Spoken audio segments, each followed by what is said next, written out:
ज्याला ज्याला तोंड आहे त्यांनीच हात वर करा. करा थोडं देव खाली करा. ज्याला तोंड नाही ते हात वर करा. आहेत ना मुली बघा सुधरत आहे कुत्र्याच्या शपटी सारखे झाले. नळी घातली तरी ते नळी वाकल शपूट नीट होणार नाही. काही लोकांना कळत नाही. मी गाडीमध्ये बसलो फुलमाळी साहेब दोघं तिघं आले आणि मलाच म्हणतात साहेब सामना चांगला करा बरं. ते जॅकेटची रंगबेरंग दिसले की नाही. मला सांगायला त्याला वाटतं मी काही कलाकार कवालीवाला सामना चांगला झाला पाहिजे. मी काय कुस्ती खेळायची काय मुलात म्हणजे भान नाही काही समज सुचकता नाही मतीत अर्थ कळत नाही. फार फार अवघड भयानक परिस्थिती आहे बघा. बघा महापुरुषाला जे जे मानतात त्यांच्यासाठी माझी सूचना. त्यांनी जोरदार नारा द्यायचा. आरएसएसच्या विचाराचं कोणी असेल मनोवादी विचाराचं कोणी असेल जातीयवादी कोणी असेल त्यांनी अजिबात आवाज काढायचा नाही. माझा आवाज ऐकू आला का? 400-500 बाया 2-3 दशकात भीतीला बसल्या बाकी काय आवाज नाही. शेजावर काही नशा बघत डकतोंड करून असं प्रसन्न वातावरण बघा की.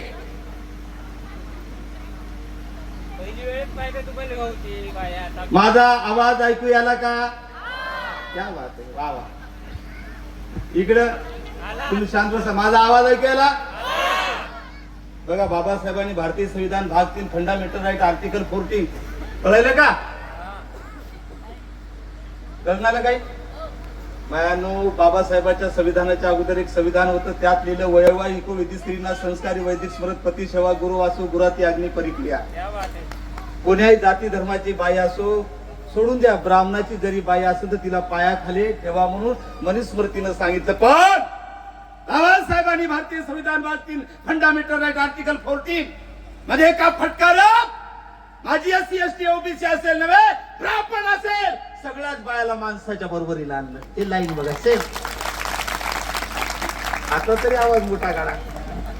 माणसानं शांत बसा रे तुम्ही. जरा आवाज काढायचा नाही याचा पावर बघूता. एका जागी भाषण केलं मी. बाया आवाज काढत नव्हत्या. गेलो नाही करून मी एक कार्यकर्त्याला दादा म्हणे घरातले मोठा आवाज काढतात तो बोली बाया.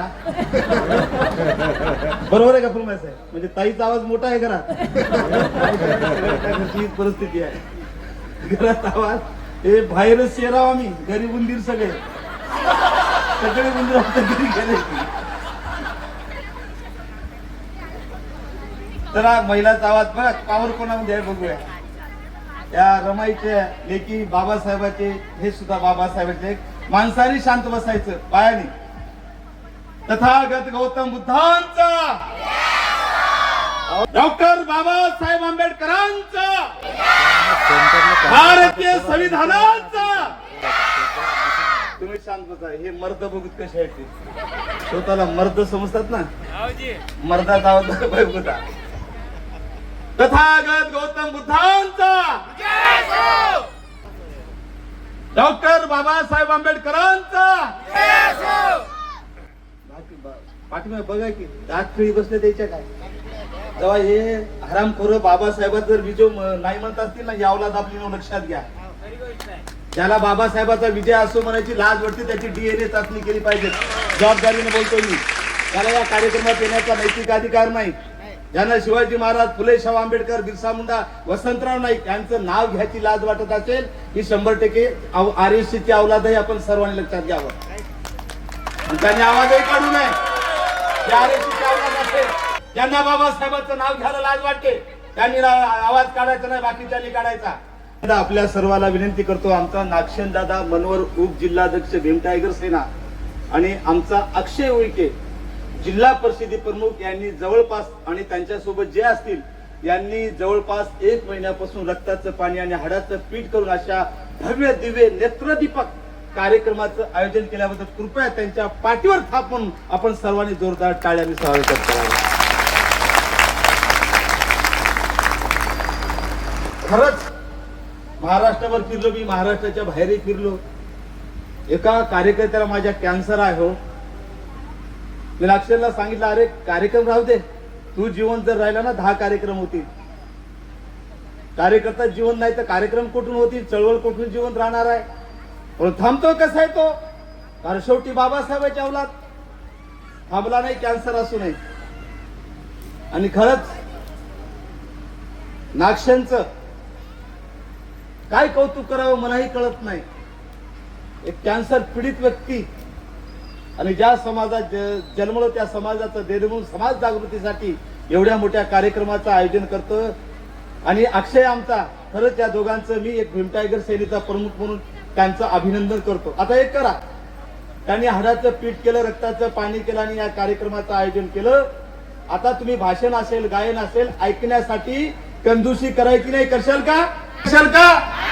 अरे काय काय कंजूसी बद्दल माझं जुनं पुराणं उदाहरण आहे, तुम्ही ऐकलं असेल कदाचित. काय काय एवढे कंजूस असतात. तिनं बोललेलं बरं, माझ्याकडे एक प्राध्यापक नेहमी 14 एप्रिल आली की कार्यकर्ते जातात, सर 500 रुपये पट्टी द्या ना, 1.5 लाख पगार. 500 रुपये पट्टी देण्यासाठी तो उत्तर असा देतो, पगारच झाली नाही. आता दर महिन्याला 1.5 लाख रुपये मिळणारे त्यांनी कुठे घातले असते? एवढा कंजूस. भीम जयंती असेल, इतर कोणत्याही महापुरुषांची जयंती असेल, तो पट्टी काय फाडत नाही. बरं तो बाहेरही कंजूस, घरी कंजूस. 1.5 लाख पगार असताना एकच पॅन्ट आणि शर्ट. सायंकाळी आली बायकोला सांगणार माझा ड्रेस धुवून टाक, उद्या ते पॅन्ट आणि शर्ट घालणार, परत कॉलेजला जाणार, परत येणार, पॅन्ट आणि शर्ट धुवून टाक. हे त्याचं असं पृथ्वीसारखं सुरू, त्यांचं एकच पॅन्ट आणि शर्ट. दररोज जायचं, घरी यायचं, काढून टाकायची, धुवायची. म्हणजे 365 दिवस एकच प्रोग्राम, पॅन्ट आणि शर्ट, घाल काढ, घाल काढ, घाल काढ. वर्ष झालं. तुम्हाला माहित आहे कोणत्या गोष्टीची लिमिट असते.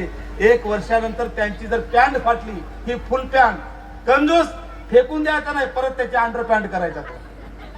आणि पुन्हा तीच अंडर पॅन्ट वर्षभर घाल काढ, घाल काढ, घाल काढ. वर्ष झालं, अंडर पॅन्ट ही फाटून गेली, फेकून द्यायचं नाही, कंजूस, परत त्याची हँड रुमाल करायचा तोंड पुसायला. वर्ष झालं, तोंड पुसून पुसून पुसून हँड रुमालही फाटून गेली, फेकून द्यायचा नाही, तो कंजूस. काय करायचं माहित आहे? घरच्या दिव्याला वात करायचा.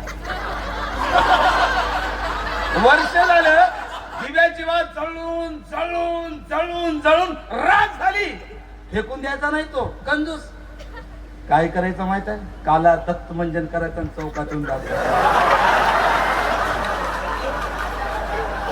मी एवढ्यासाठी किमान मायानं आणि बहिणीनं, माझ्या भावानं फार परिश्रमाने, आमच्या नागशेनाने, अक्षयने या कार्यक्रम घेतला. ऐकण्यासाठी कंजूसी करू नये एवढं उदाहरण सांगण्या पाठीमागचा माझा उद्देश होता. मी 1-2 पॉईंट अत्यंत महत्वाचे सांगणार आहे, बाकी काही नाही. या कार्यक्रमाला खास करून भीम टायगर सेनेचे आमचे फुलमाळी साहेब, कांबळे साहेब, आमचे ढाले साहेब, भगत साहेब, आमच्या परवीन, आमचे ते 2 टायगर, आमचे जिल्हा प्रमुख रावण, आमचा बबन, आमचा संतोष, राष्ट्रपाल दादा या ठिकाणी आलेले आहेत. एका ठिकाणी मी असाच भाषण करत होतो, भाषण सुरू झालं, मी जोश मध्ये आलो, अर्धे लोक पळून गेलेत, भाषण सुरूच. कारण भाषण एक नशा असते, तशी दारू पिल्यानंतर माणसाला नशा येतो. मग भाषण असेल, गायन असेल, ती एक नशा असत. मलाही नशा आली, भाषण सुरू, त्यातले अर्धे पळून गेले, भाषण सुरूच. त्यातले अर्धे पळून गेले, भाषण सुरूच. त्यातले अर्धे पळून गेले, भाषण सुरूच. त्यातले अर्धे पळून गेले, एकच सांड माझ्यासारखा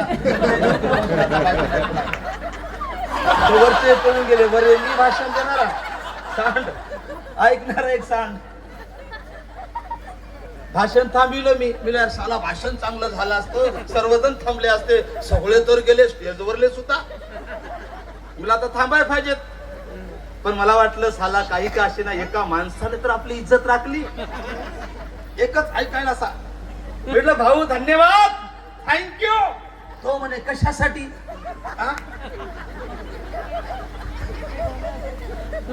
आता अटॅकच आता बाकी राहिला. तुला भाऊ थँक्यू म्हणतोय, धन्यवाद. अहो म्हणे कशासाठी? मी म्हटलं भाऊ सगळे तर गेले, तुम्ही माझी इज्जत राखली, एका ना भाषण ऐकतोय. तो म्हणे दादा तुमचा गैरसमज झाला, मी भाषण ऐकण्यासाठी नाही थांबलो म्हणे. मला धक्का बसला, आश्चर्यापोटी मी विचारलं, मग कशासाठी थांबला? म्हणे दादासाहेब तुमच्या हातात जो माईक आहे तो माझा आहे, साऊंडही माझा नेण्यासाठी थांबला. आता मरायला करेल का कोणी पुन्हा भाषण? खरं खरं खरं सांगा. आणि म्हणून मायांनो, भाषण असेल, कीर्तन असेल, मराठी शब्दकोशात जर गेला तर 372 मराठी शब्दकोश पान नंबर 372 वर प्रबोधनाचा अर्थ सांगितला. प्रबोधन म्हणजे जागे करणं, प्रबोधन म्हणजे शिकविणं. काही असं म्हणत असतील प्रबोधन म्हणजे जागा करणे, तर झोपलेलं कोण आहे? कारण झोपलेल्याला जागा करायचं असतं. दादासाहेब तर म्हणतात प्रबोधन म्हणजे जागा करणं. कोण झोपलं? प्रबोधन म्हणजे शिकविणं. अरे कोण अडाणी आहे? अरे सगळे जरी जागे असले तर झोपल्यासारखे वागतात, सगळे जरी शिकलेले असले अडाणी सारखे वागतात. म्हणून अशा माणसाला जागा करणं. जागा झालेलं माणसं उभं राहतं. अरे जेव्हा उभं राहतं त्याच्या एका हातात शुभाची नंगी तलवार, दुसऱ्या हातात बाबासाहेबांची पेन येतं. अरे जेव्हा असं होतं, माय बहीण बुद्धाची असेल, आदिवासीची असेल, एसटीची असेल, ओबीसीची असेल, नव्हे ब्राह्मणाची जरी असेल, बलात्कार तर सोडून द्यावे. वाकडा डोळा जरी केला तरी यावला त्यातनं त्या मायला घोडे लावल्याशिवाय राहणार नाही. ह्यासाठी भाषण असतं. मायला घोडे म्हणजे कायदेशीर घोडे. पुन्हा एकदा दुरुस्त करतो मी, कारण मी स्वतः कायद्याला मानणारा माणूस आहे. काय एन्जॉय म्हणून नाही, टाइमपास म्हणून. आणि म्हणून परत मी आपल्या सर्वांना विनंती करतो की आपण शब्दाकडे लक्ष द्यावं. कारण धम्म परिषद आहे आणि तुम्हाला जागा करायचं. आणि त्यासाठी मी एक परीक्षा घेतो मी की तुम्हाला जागा करणं का आवश्यक आहे. सर्वांनी फक्त शब्दाकडे लक्ष द्या. मी असं म्हणालो की तुम्हाला जागा करायचं तर एक टेस्ट घेणार आहे. एखादा पेशंट जर डॉक्टर कडे आला तर अगोदर तो निदान करत असतो. निदान म्हणजे बिमारी कोणती आहे आणि मग त्याला इलाज काय करायचा हे डॉक्टरला समजतं. कारण 14 जानेवारी 1955 ला मुंबईला बाबासाहेबांचं भाषण झालं आणि त्यात एक अत्यंत महत्वाची लाईन बाबासाहेब म्हणतात, माझ्या समाजात जी काही जागृती झालेली आहे त्याला माझं प्रबोधन कारणीभूत आहे. आणि म्हणून 20 मार्च 1927 ला महाडला 14 तळ्याला बाबासाहेब म्हणतात की जागृतीचा विस्तव तेवत ठेवा, तेवत विजला की मेले तुम्ही. अजूनही कोणी सुधारलं नाही. मी एक परीक्षा घेतो, सर्वांनी फक्त उत्तर द्याचं. एक लक्षात मराठीमध्ये बोलतोय मी. या ठिकाणी 20 वर्षापासून सांगतोय मी उदाहरण. धम्म परिषद असेल, प्रबोधनाचा कार्यक्रम का घेणं आवश्यक आहे यासाठी सांगतोय. परीक्षा घेतो, पण एक सूचना मी नारा देईल. फक्त एवढं आपण करायचं, जागृत असाल तर जिथं विजय असो म्हणणं आवश्यक आहे तिथंच म्हणायचं. सूचना, कुठे बिना टावरची रेंज धरायची नाही. मला परीक्षा घ्यायची, मला बिमार माणसं दाखवायच्या, डॉक्टरला इलाज करता आला पाहिजे. मग भाषणाच्या माध्यमातून असेल, प्रबोधनाच्या माध्यमातून असेल. 20 वर्षापासून सांगतो इकडे बिमारीचं प्रमाण कसं आहे मला बघायचं. कुठे रेंज धरायची नाही, कुठे विजय असो म्हणायचं ना. स्टार्ट. तथागत गौतम बुद्धांचा, हात वर करून, तथागत गौतम बुद्धांचा, छत्रपती शिवाजी महाराजांचा, बिरसा मुंडांचा, महात्मा फुलेंचा, डॉक्टर बाबासाहेब आंबेडकरांचा, बिरसा मुंडांचा, वसंतराव नाईकांचा, आसाराम बापूचा.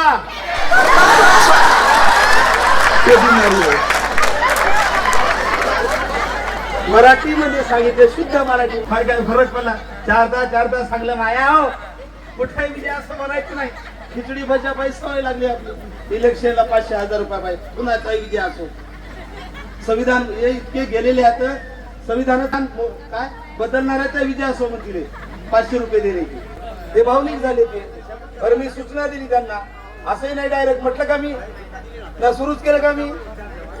जे हुशार होते सगळे एकतरी म्हणाले का ना, म्हणाले का नाही ना.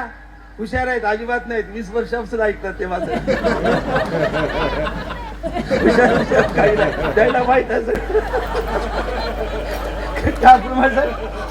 बरोबर ऐकलंय काय. मला माहित आहे तुमची वैचारिक पात्रता. मी काय पंचशील सांगणार नाही, मी 4 आर्य सत्य सांगणार नाही, मी अष्टांगिक मार्ग सांगणार नाही, मी 10 बारमिता सांगणार नाही. ते तुम्हाला काही समजणार नाही. सोपे पॉइंट सांगतो अगदी विषयाला धरून मी. माझा थोडं शब्दाकडे लक्ष द्या बरं. शब्द एक असे खतरनाक असतात. संत कबीराचे एक वाक्य आहे, शब्द शब्द सब को एक हे शब्दों का करो विचार, एक शब्द शीतल करे एक शब्द दे जा. संत कबीराचा दोहा समजला का? काय अर्थ सांग बरं. हो म्हणाल ते उगच हो, मलाच अजून समजला नाही, आमच्या दिदीला समजला नाही की नाही. शब्द खतरनाक असतात बरं, मजाक नाही. शब्दातला मतितार्थ समजून घ्या. सोनं होईल. मी आर्नीला आलो आणि सकाळी सकाळी दुपारी आलो. मी एका कार्यकर्त्याच्या घरी चहा प्याय गेलो. त्यांनी तांब्यात पाणी आणलं आणि तांब्यात पाणी आल्यानंतर मला असं दिसलं की तांब्याच्या बुडाला माती लागली. मी त्याला म्हणलं, भाऊ गुड पुसून पाणी द्या, कारण तो तांब्यात पाणी घेऊन आला, बुडाला माती लागली होती. मी त्याला म्हणलं, भाऊ गुड पुसून माती द्या. त्याला शब्दातला मतितार्थ कळलाच नाही. स्टूलवर तांब्या ठेवला, स्वतःच बुड पुसलं.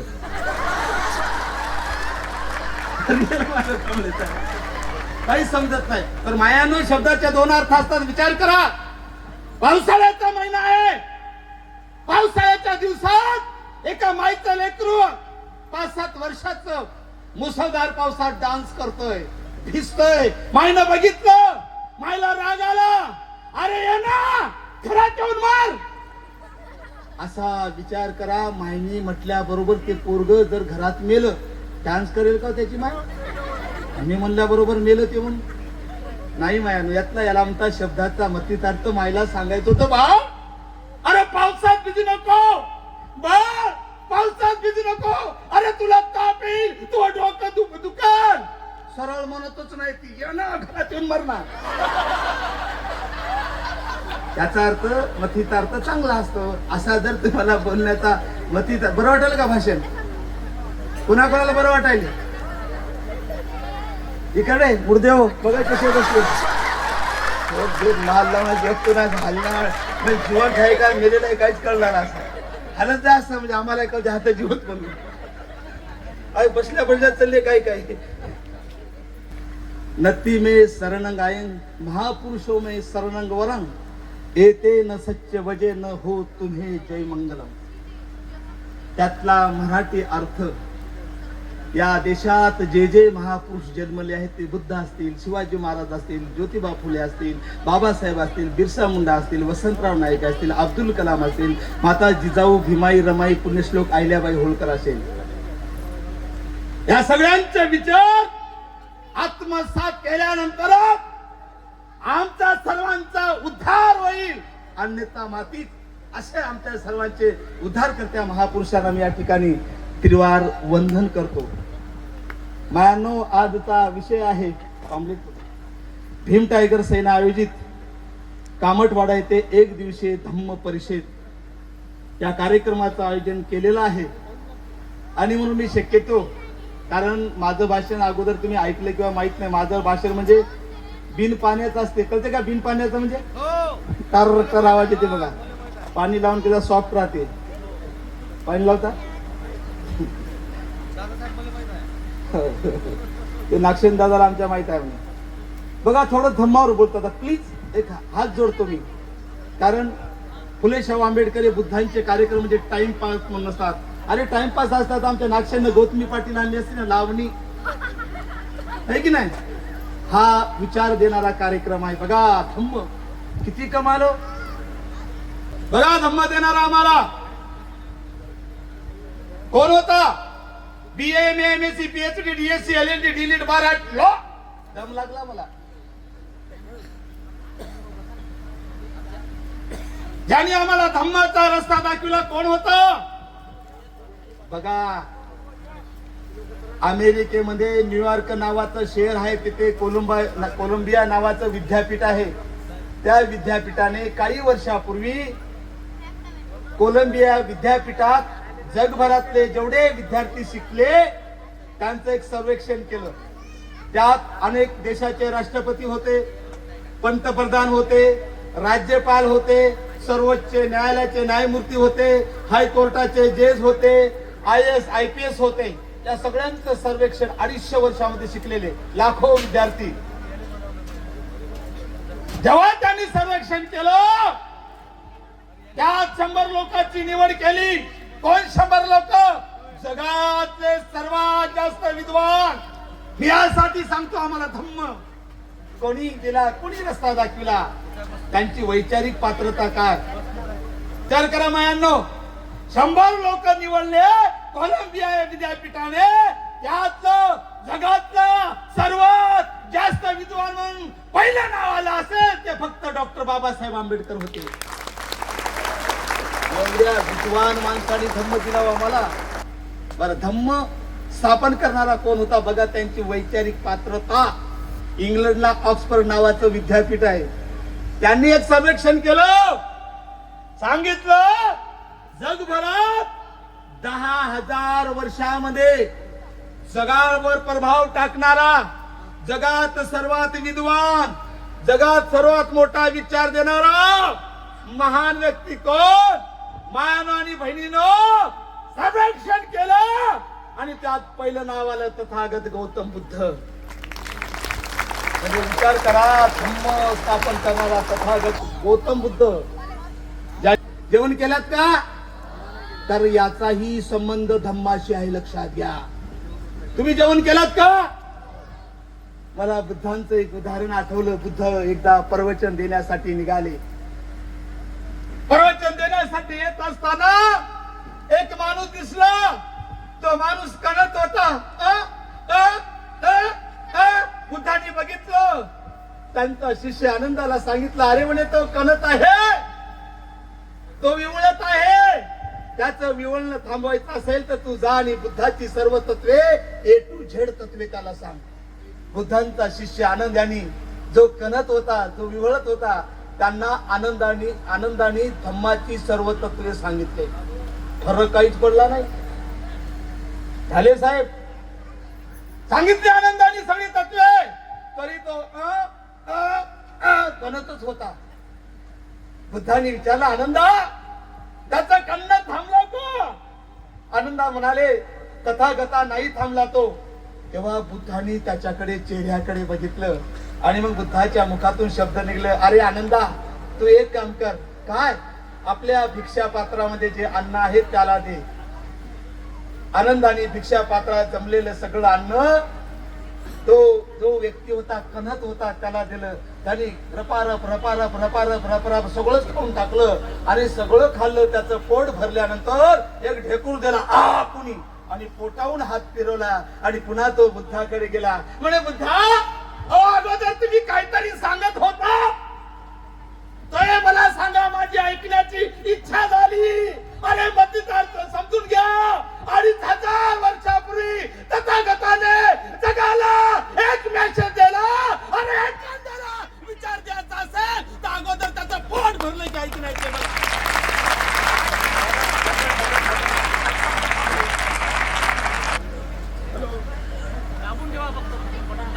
हॅलो, विचार करा मायांनो. म्हणजे बुद्ध 2,500 वर्षापूर्वी म्हणतात, एखाद्याला विचार द्यायचा असेल तर अगोदर त्याचं पोट भरलं पाहिजे. उपाशी पोटी विचार हा शून्यच असतो.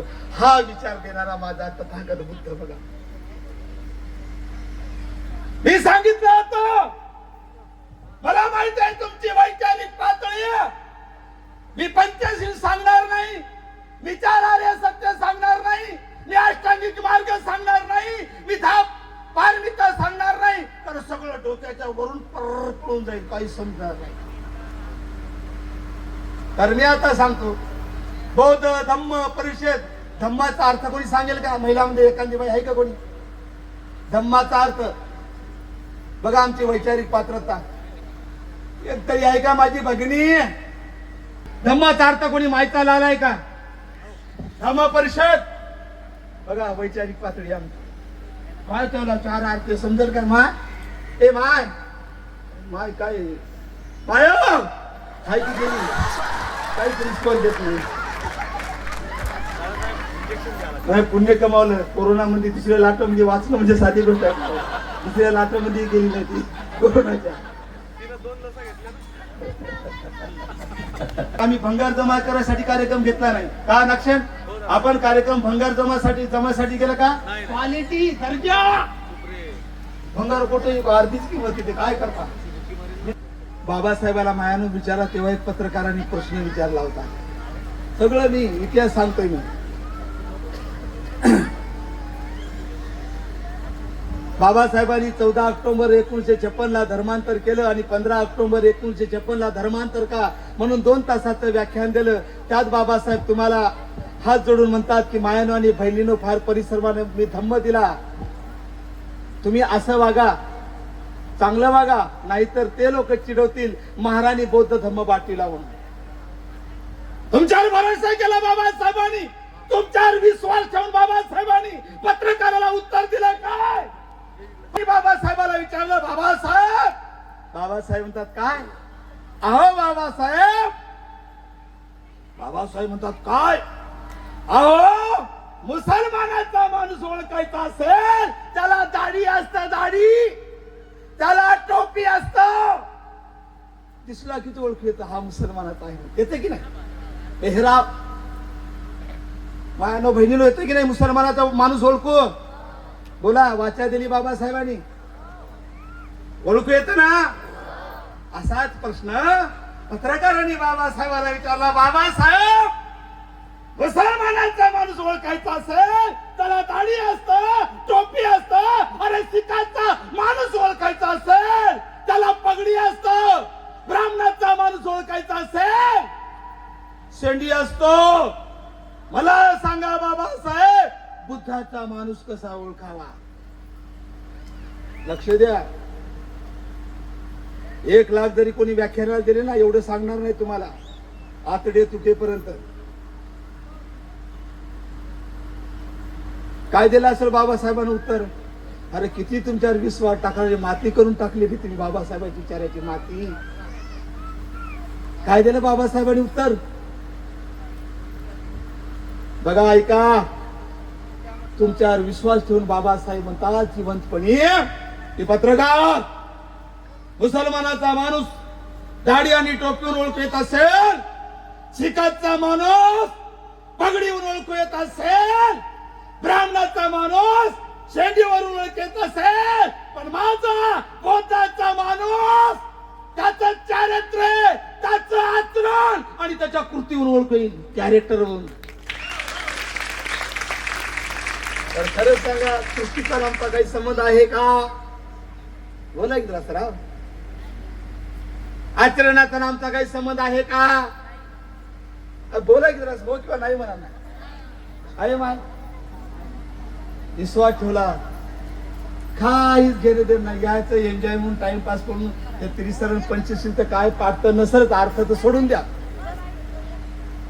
म्हणजे 70 वर्षात बाबासाहेबाचा वारसा सांगणारी अवलाद, स्वतःला बुद्धिस्ट समजणारी अवलाद, जर धम्माचा अर्थ त्याला कळत नसेल, इथेच खऱ्या अर्थाने आम्ही धम्माची वाट लावलेली आहे. त्याची जिम्मेदार तुम्ही आणि मी आहो, हे सर्वांनी लक्षात घ्यावं. मी शेवटाकडे बोलतोय, शेवटाकडे माझा शेवट भाषणाचा. सर्वांनी आवाज काढायचा, सगळ्यांनी प्लीज.